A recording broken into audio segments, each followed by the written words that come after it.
you do think back though, like in those Miami years, he was like super swole. Yeah. Like he always had a big frame and is strong, but like some of those Miami years, he was probably pushing around 260 or 270. Yeah, like 260, and it's crazy because,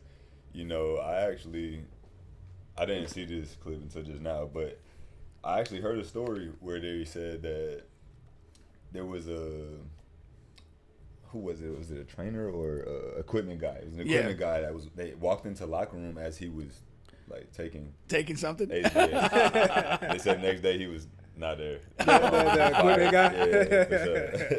They probably had to have him send like an NDA, cash him out, and something. Be done. You know what I mean? Because if you just fire him and send him to the streets, he's gonna talk. Yeah. So they probably gave him some cash and NDA, and thanks for contributing to the Heat, my friend. But he probably don't have to work a day in his life no more. back to the. Let's get to this. I'm going to play a video. As soon as I hit this, I'm going to play a video of Jeff Teague. And basically, they're debating the best era of LeBron, whether it's the Miami Heat LeBron or the second time when he got back to the Cavs. Return to Cleveland. Short clip. Yeah. It's about here. Where we at? Where you at? My eyes, man. They're getting worse. Which Bron was better? Miami Heat Bron. Miami Heat Bron. Miami Heat. I'm going this Cavs Bron because this Cavs Bron had a 3.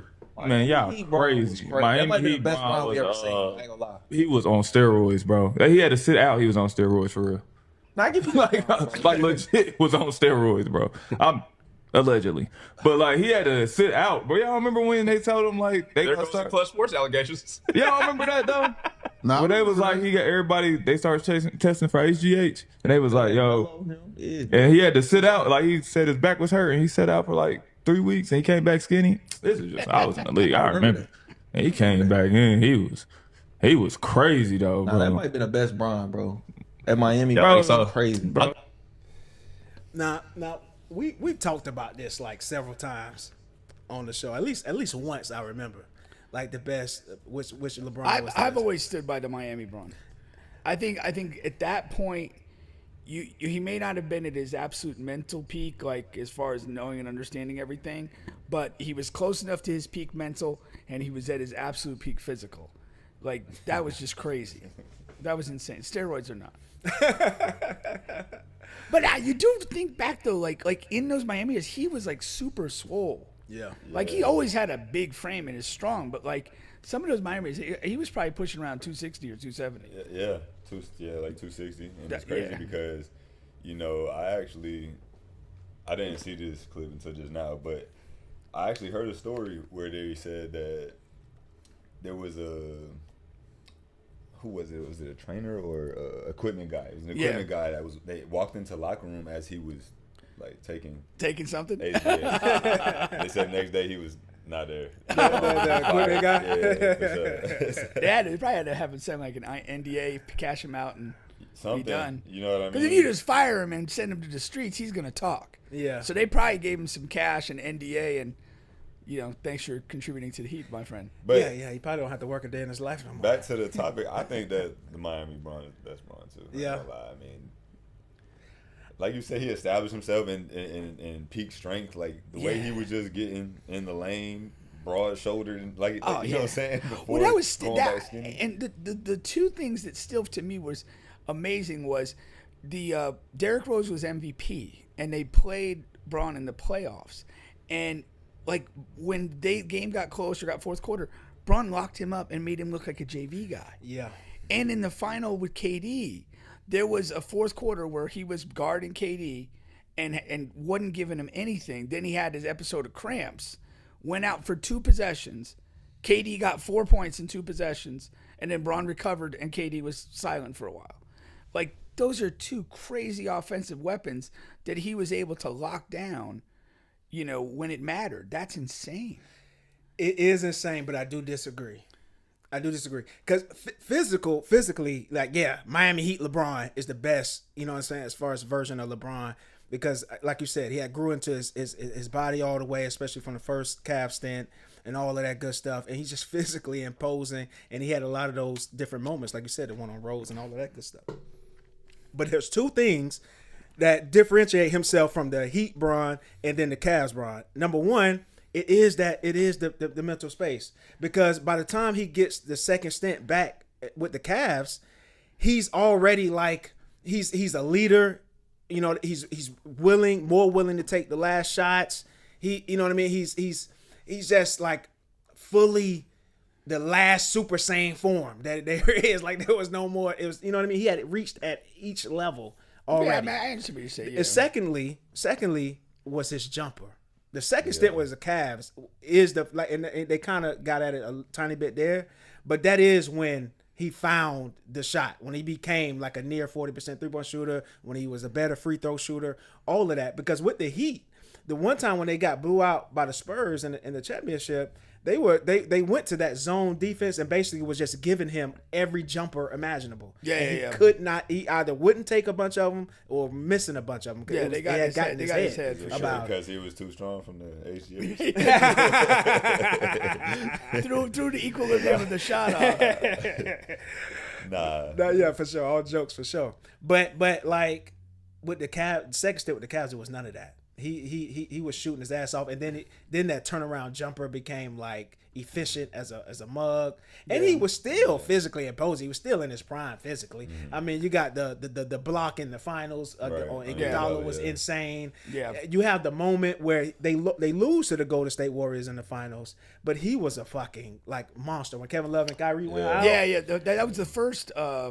First finals with the Warriors and Cavs. When he had Dellavedova and all of those. Yeah, some pieces though for sure. Yeah, and he went crazy. Him himself, he was wilding. Yeah, he was wild. That was with David Blatt as coach. David Blatt as coach. That dude was wild. He said like coaching is like being a fighter pilot in a jet. You got to make all these high speed decisions. That's a good analogy. And I always say one thing about coaching in NBA, and you guys can tell me if I'm wrong or not, but whether it's a good coach or a bad coach, it's a bad coach when they get fired and they get absolutely no looks ever again in their entire career. Yeah, they just sort of vanish. Yeah, not an assistant look, not another head coach look, not an interview. Like you were bad. That's kind of like a pyramid. It's like if you get fired as a head coach and then you're immediately a hot commodity in the head coaching market. Mm-hmm. Or you get fired and then like you're kind of looking at assistant jobs to rehab. Yeah. You get fired and you're out of the damn league. Like that's another level. That's another level. Like that's like zero respect. Did Bron get him out of there? Yeah, for sure. He got power everywhere. Huh? Yeah. Bron definitely got him. But David Blatt coached in Europe, and I think he was like a very hands-on micromanager. Mm-hmm. That's not what LeBron's ever been, wanting in his career. Yeah. So it was disaster. He's gonna provide that. He got the option to share for everybody. Yeah, I mean LeBron, like love him or hate him, he's a basketball genius. Most definitely. And you kind of like have to defer and partner with that. And like from a coaching standpoint, you gotta kind of you're not gonna tell him how to play basketball, but you're gonna kind of guide him to do what you need to be done in a given moment. Yeah, you're gonna see it from a different lens because when you're in the crowd versus being the coach versus being a player, you see it from a different lens. For sure. Now, on the steroids thing, I think for Jeff Teague to be a former player and to have a huge platform, I think that's a little crazy to be saying stuff like that. I think that's a little crazy and a little irresponsible.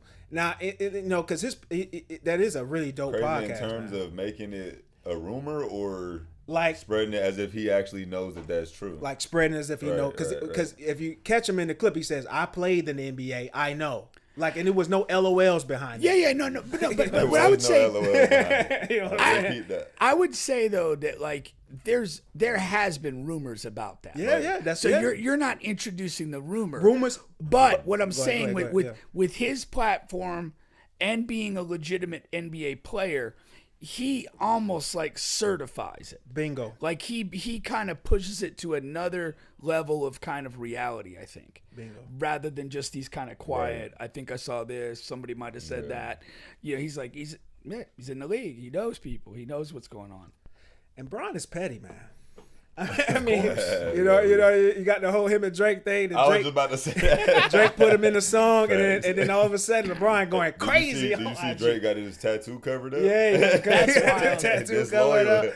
But let's first address, like, as a man, you shouldn't have another man's tattoo. That's wild anyway. Like that's not like your relative. And I'm a Drake fan. And that's just Not bad in the too way much. they do. I feel like if you had like a Bob Marley or like a Somebody that was like a movie, influential like a movie and type Oh, I figure. got you. You know what I mean? Okay, all right. Yeah, for sure. I'll extend it past plenty that. of hard tats out there. yeah. If somebody was to get a Kobe tattoo right now, like feel that, me? a hooper, like that's cool. You know what I'm saying? But you mentioned that LeBron's petty. Yeah. I think it's just going to get worse. Like, because here's the thing, like, he knows he's not what he was as a player. Yeah. He knows that, like, the shine of being the best player, the focal point of the league is diminishing. It's going to get petty for him. Yeah. It does for, And Jordan and it all has. these guys.